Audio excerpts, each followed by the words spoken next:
దీని మీద ఇది ఒక్క పిఠాపురంకి సంబంధించి కదా, ఎక్కడెక్కడ ఇలాంటి పరిస్థితులు ఉన్నాయి వీటన్నిటి మీద సమగ్రంగా ఒక కమిటీ చేయాలి. మన ముఖ్యమంత్రి గారితో కూడా మాట్లాడుతున్నప్పుడు ఇది ఈ ఈ మాట మాట్లాడాము. దీని మీద అసలు టోటల్గా ఏమేమి ఉన్నాయి రాష్ట్రంలో ఎలాంటివన్నీ, ఇది వరద తగ్గుముఖం పట్టగానే దీన్ని ముందుకు తీసుకెళ్తాం. అంటే ఎంత ఇప్పుడు నష్టం కూర్చొని ఎంత అంచనా వేయలేం.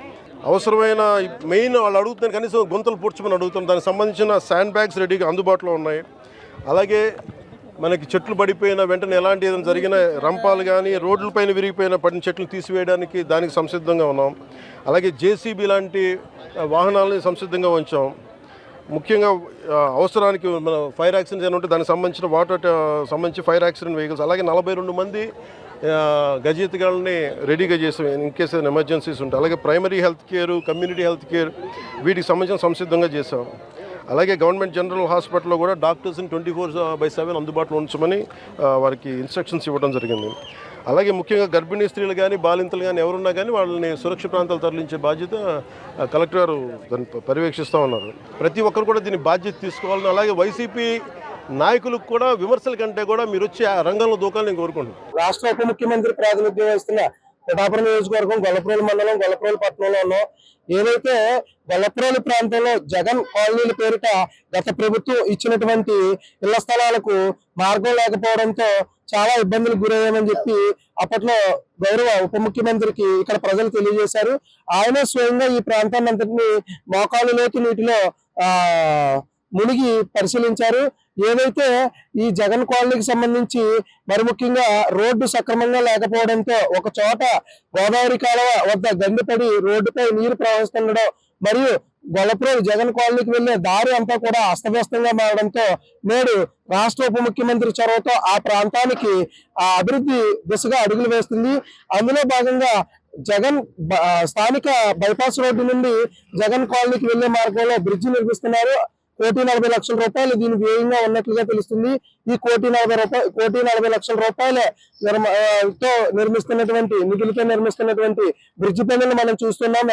మన వెనక బ్రిడ్జి పనులు జరుగుతున్నాయి. ఏదైతే ప్రజలు చాలా అనేక ఇబ్బందులకు గురయ్యారు.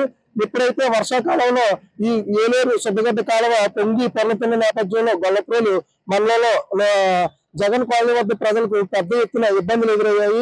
ఇదే ఇబ్బందులను రాష్ట్ర ఉప ముఖ్యమంత్రి దృష్టికి తీసుకెళ్లిన తరుణంలో ఈ యొక్క బ్రిడ్జిను తక్షణమే శాంక్షన్ చేసి ఇక్కడ ఉన్నటువంటి ప్రజలకు అందుబాటులోకి తీసుకొచ్చేందుకు సర్వేగంగా పనులు చేస్తున్నారు. గొల్లప్రోలు జగన్ కాలనీ వాసులకు ఈ యొక్క బ్రిడ్జి నిర్మాణం తప్పనిసరిగా అవసరమని చెప్పి రాష్ట్ర ఉప ముఖ్యమంత్రి అధికారులతో సమీక్షలు నిర్వహించి దీనిని అత్యంత వేగవంతంగా పూర్తి చేయాలని ఇప్పటికే ఆదేశాలు జారీ చేశారు. మనం విజువల్స్ లో చూస్తున్నాం ఇక్కడ ఉన్నటువంటి రోడ్డు మరియు ఇక్కడ జరుగుతున్నటువంటి పనులు.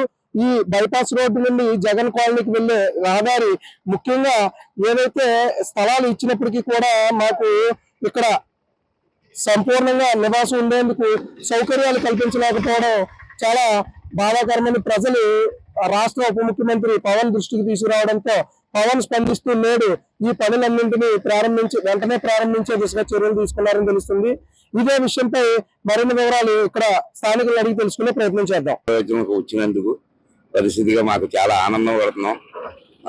ఇలాగా కూడా పరిస్థితి ఇంకా డెవలప్మెంట్ అవుతుందని చేస్తారని నమ్మకం ప్రతి ఒక్కరికి కూడా గుండెల్లో నాటుకుపోయింది. ఈ ఒక బ్రిడ్జి వరకు ఇంకా మొత్తం పూర్తి నమ్మకం ప్రతి ఒక్కరికి కూడా ఊరిపోయి ఉన్నదని మేము పవన్ కళ్యాణ్ గారికి చేతెత్తి మొక్కుకుంటున్నాం. చాలా ఇబ్బంది పడ్డామని. ఇబ్బంది పడతంలో మామూలుగా కాదండి. మేము ఒక శంకుస్థాపన చేసుకున్నా కూడా వెళ్ళినా కూడా దారి లేని పరిస్థితి, అనుకున్న టైంకి కాకుండా వేరే టైంకి కూడా మేము వెళ్ళి చేసుకుని వస్తామంటూ జరిగిందండి. అంత పవన్ కళ్యాణ్ గారు మేము అంత మెజార్టీతో గెలిపించుకున్నందుకు మా నమ్మకం మొమ్ముబాలు చేయకుండా ఈ ఒక పరిస్థితిగా చేసి పెడుతున్నారు కాబట్టి మేము ఎప్పుడూ రుణపడి ఉంటాము. ఇదే కాదు, ఏ శ్వాసం ఇంకా తనే వస్తారు కానీ ఇంకా మళ్ళీ ఇంకా తిరగలేదు. దీన్ని బట్టి చాలా మాకు ఆనందమైన పరిస్థితి ఏర్పాటు చేశారు. చాలా ఇబ్బంది పడ్డాము. ఆ ఇబ్బందిని మమ్మల్ని తొలగించి ఒక న్యాయం చేస్తున్నారని మేము సంతోషిస్తున్నాం. చాలా బాధపడ్డాం. బాధపడి చిన్న బాధ పడలేదండి. వారం రోజులు లోపల ఉండిపోయేవండి. మాది ఆటో అండి. 20 రోజులు లోపల ఉండిపోయి హఠాత్తుగా ఇక్కడ మాకు కాలువ రావడం వల్ల ఎక్కడికి బయటికి వెళ్ళలేక ఆటో తిప్పుకోలేక లోపల ఉండిపోయిన పరిస్థితి అండి. కట్టకపోతే మా మీద గొడవాడి బలువుని కట్టించారండి. కట్టించిన కానీ మాకు ఏ సౌకర్యం కల్పించలేదు. గత 3 సంవత్సరాలు అయిపోతుందండి అందులో మేము గోపవేషం చేసే. ఆ ఇచ్చిన కానించి 3 సంవత్సరాల్లోనే మాకేం చేయలేదని పవన్ కళ్యాణ్ గారిని అడిగాము. వచ్చారు, మాట నిలబెట్టుకుని మాకు బిజ్జి ఇమ్మీడియట్ తయారు చేశారండి. లైట్లు వేయకపోతే లైట్ల గురించి మాడితే నీటిలో వరదలో ఉండి వరదలోనే వైర్లు లాగా మాకు లైట్లు వేశారండి. మాకు అంతా బాగానే ఉందండి. ఇంకొకటి ఏంటంటే మాకు ఉన్నది లోపల ఉన్న ఇబ్బంది ఏంటంటే వాటర్ ప్రాబ్లమే ఉందండి. కుళాయిలు వేసారండి, పైపులు వేసారు, అన్ని వేసారు. కానీ ప్రతి పైపు కూడా భూమిలోకి ఇరిగిపోయి నీరు బయటకు పోయింది. అదంతా చెరువు కింద తయారవుతుంది తప్ప పెద్దలు పట్టుకోవడానికి మాత్రం ఉపయోగపడతలేదండి. ఆ పైపులు కొంచెం మా కుళాయి పైపులు మాత్రం బాగు చేయించాలండి. ఇది మాత్రం చాలా మొత్తం కాలనీ వాసులు అందరూ కూడా చాలా సంతోషిస్తున్నారండి. దీనివల్ల అయితే ప్రతి ఒక్కరు కూడా బిజ్జి చేస్తారన్న ఆనందంలో మాత్రం చాలా ఆనందంలో ఉన్నారండి అందరూనే. అది మాట ఇచ్చారు, మాట నిలబెట్టుకున్నారు. దారం వెళ్తా చూసి చేసారు. లోపలికి వస్తానని చెప్పకుండా లోపలికి వచ్చి లోపల బాళ్ళు నడిచి మాకు ఇలా బిజ్జి నిలబెట్టారంటే అని ఇలా మేము అందరం రుణపడే ఉన్నామండి ఇక్కడ. అదండి చాలా బాగా చేస్తున్నారండి. మాకు అంతా బాగుంది. ప్రతి రోడ్లే వేస్తున్నారు. మాకు ఇక్కడ అంతా బిజ్జి మాత్రం చాలా ఇమ్మీడియట్ గా మాత్రం అంతా జరుగుతుంది, సక్రమంగా జరుగుతుంది. అదండి. పవన్ కళ్యాణ్ వచ్చినారు, బానే ఉంది అంకుల్ గారు. బ్రిడ్జి వేస్తానని చెప్పారు, వేస్తారు. స్కూల్ కి వెళ్ళాక కూడా బానే ఉంది. ఇంతకు ముందు ఎలా ఉండేదమ్మా? బాధగా ఉండేది. నీళ్ళు వచ్చినప్పుడు గట్ట వెళ్ళాక స్కూల్ కి వెళ్ళాక సెలవు పెడేసేవాళ్ళం. ఎక్కువ నీళ్ళు వచ్చాయి ఇక్కడ? ఇక్కడ వరకు గట్ట వచ్చేసి అంకుల్ గారు. మీరు మునిగిపోయే అంత లోతు నీరు వచ్చేది?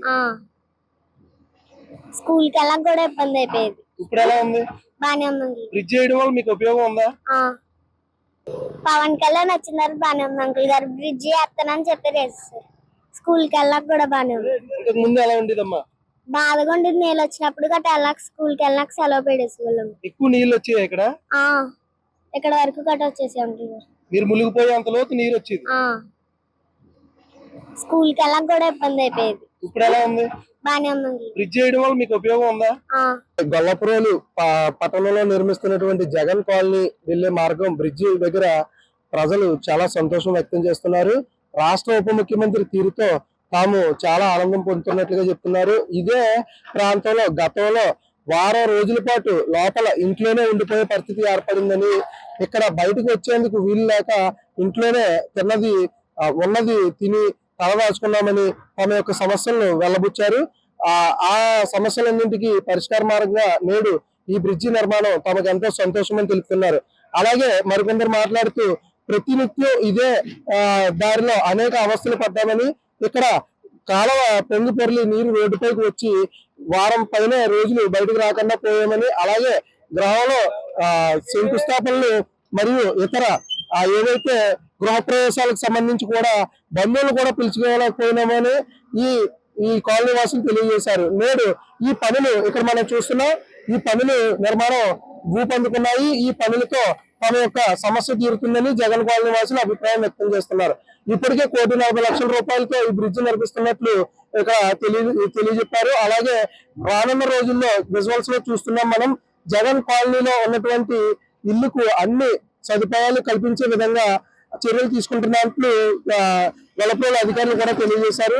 కాలనీలో మంచినీటి సదుపాయం మరియు వీధి లైట్లు మరియు ఇతర సదుపాయాలన్నింటినీ కల్పించి జనాలకు ఉపయోగపడే విధంగా ఆవాసంగా మార్చేందుకు ఈ కాలనీని నిర్మిస్తున్నట్లు తెలియజేశారు. మొత్తానికి పవన్ ప్రాతినిధ్యం వహిస్తున్న పిఠాపురం అభివృద్ధి ప్రణాళికపై పవన్ తీసుకుంటున్నటువంటి చర్యలతో పిఠాపురం నియోజక ప్రజలు చాలా సంతోషంగా ఉన్నారని తెలుస్తుంది.